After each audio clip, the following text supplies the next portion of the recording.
Na sua presença. Quando eu recebi ali de Tiago o convite de pregar nessa noite, já agora à noite quase, eu perguntei a Deus e a mim mesmo o que pregaria, porque às vezes nós corremos tanto, e aí num momento desse nos pega, talvez não de surpresa, mas nos deixa meio que sem ação. Mas o Espírito de Deus colocou uma palavra no meu coração. E essa palavra é para mim, para Alexandre e para mais uma pessoa. Quem é a pessoa que vai ouvir a palavra de Deus nessa noite? Então, para nós, quanto igreja. Então, que nessa noite nós venhamos ouvir a mensagem de Deus, a boa palavra de Deus. E nós estamos diante de uma palavra que, ora, nós lemos uma carta enviada por Jesus Cristo, endereçada à igreja de Laodiceia, a sétima igreja, se não me foge a memória, porque foram as 7 igrejas da Ásia Menor que foi mandado carta à igreja, e uma das igrejas foi a igreja de Laodiceia. A Laodiceia era uma cidade estratégica, Tiago. Se nós observarmos geograficamente, tinha 2 cidades próximas a Laodiceia, que era a cidade de Colosso, ou seja, os colossenses moravam próximo, e uma outra cidade por nome Ereles. Essas cidades, por exemplo, Colosso era uma cidade rica em água fria, e era água termais. A água de Colossenses era uma água que servia para curar as pessoas também. E a água da outra cidade, irmã Raimunda, era água quente.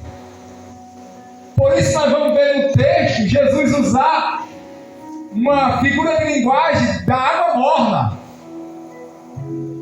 Por quê? Porque essa outra cidade, Ereles, era uma cidade, presbítero Alex, que continha águas quentes e águas termais, águas que curavam as pessoas também. Ou seja, de um lado, uma cidade com águas frias, do outro lado, uma cidade com água quente. E aquelas cidades jogavam as águas em direção à cidade de Laodiceia, e que se tornava águas mornas. Laodiceia era rica em águas mornas. Ou seja, mas Laodiceia era uma cidade rica. Ela produzia, ou melhor dizendo, uma cidade rica. A economia dela era muito grande, porque ela produzia lã. E era a única cidade da Ásia Menor, escuta isso aqui, era a única cidade da Ásia Menor que tinha um prédio que tinha uma das melhores medicinas da época, onde produzia o colírio para os olhos. Aleluia! Para que nós entendamos o porquê Jesus usou várias figuras de linguagem nesse texto, para referir-se à igreja, à situação da igreja.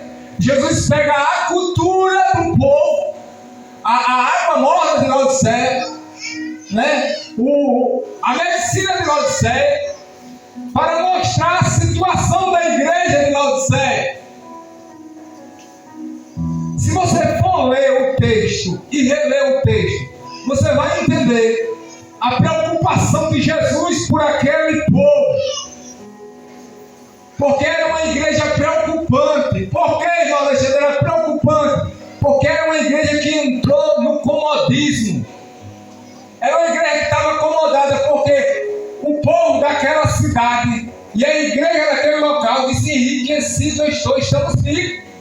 De nada temos falta, porque era uma cidade economicamente rica. Aleluia!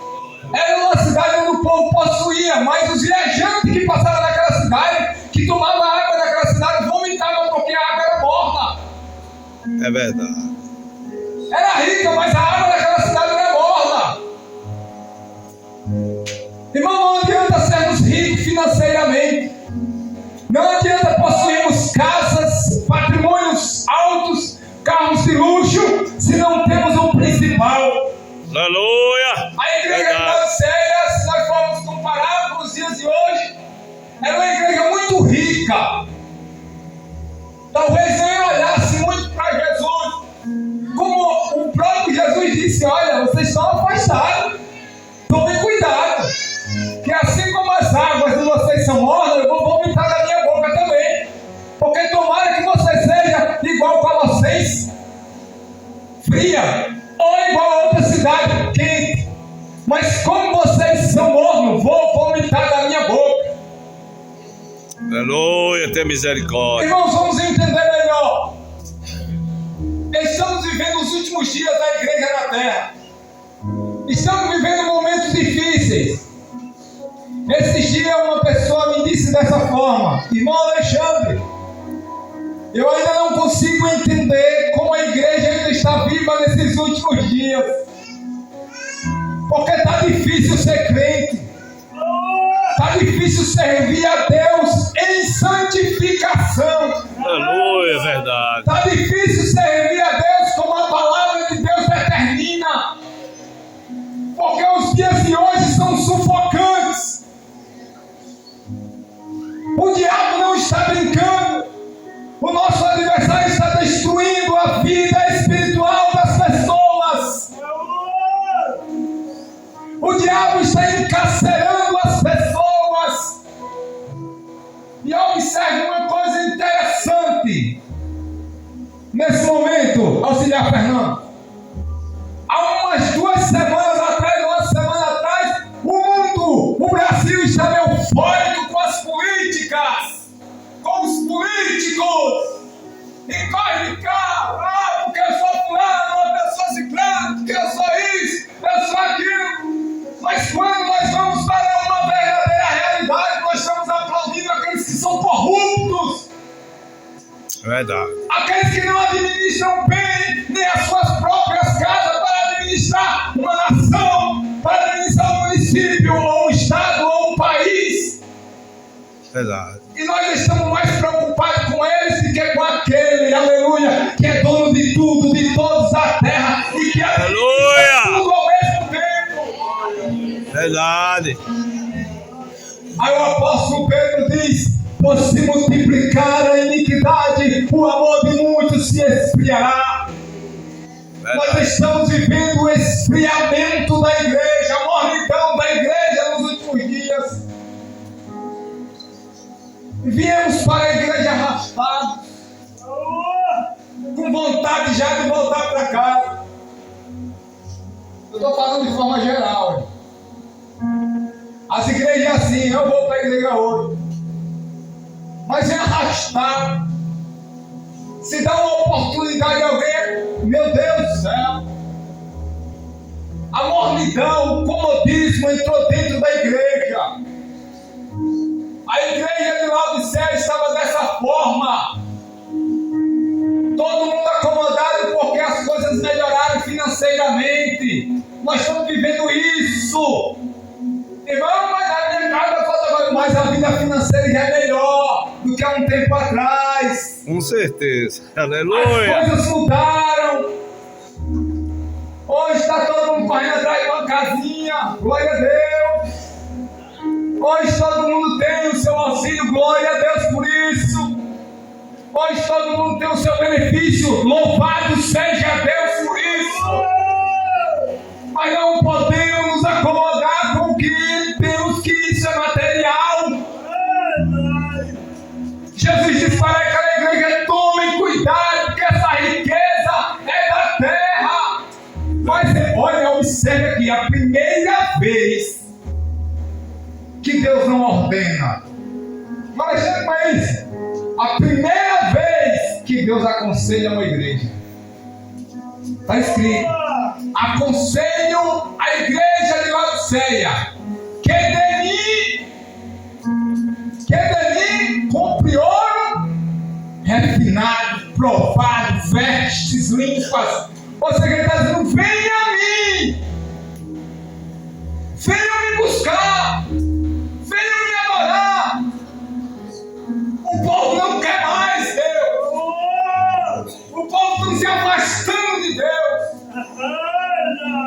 O povo está por engano na casa do Senhor. Muitos estão por engano, enganando a si mesmo. Que tomemos cuidado com isso. Aleluia, é verdade. Para que sejamos fervorosos. Para que sejamos verdadeiros crentes. Para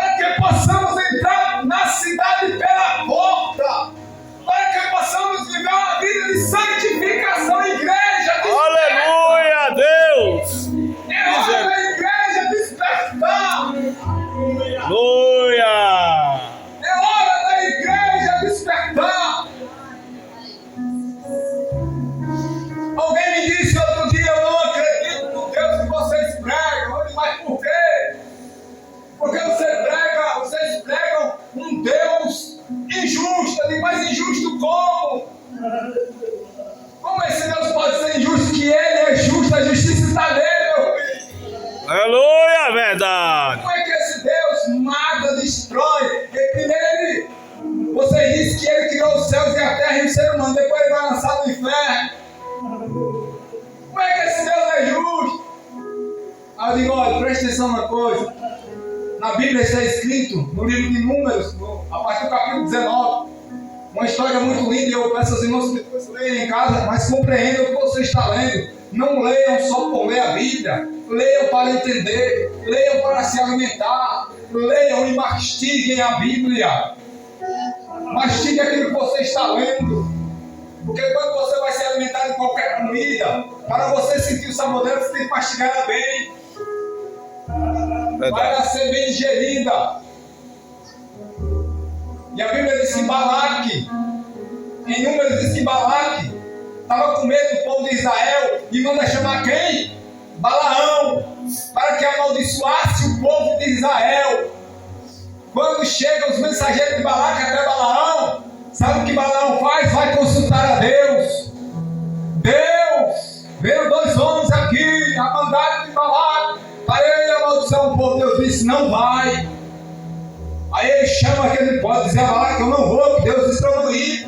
Balaque manda mais mensageiros, ele disse, Deus mandou de novo, não vai. Porque a vontade, né, irmã Luana? A vontade soberana de Deus é uma, mas a vontade permissiva de Deus é outra. Existe a vontade de Deus, vontade soberana e vontade permissiva. Qual era a vontade de Deus naquele momento? A vontade soberana de Deus era que ele não fosse. Mas insistiram tanto que Deus, por a sua vontade permissiva, permitiu que ele fosse. Então, isso não era a vontade soberana, mas a permissiva. Deus permitiu. Entenda uma coisa aqui. Deus tem falado com vocês todos os cultos. Deus tem falado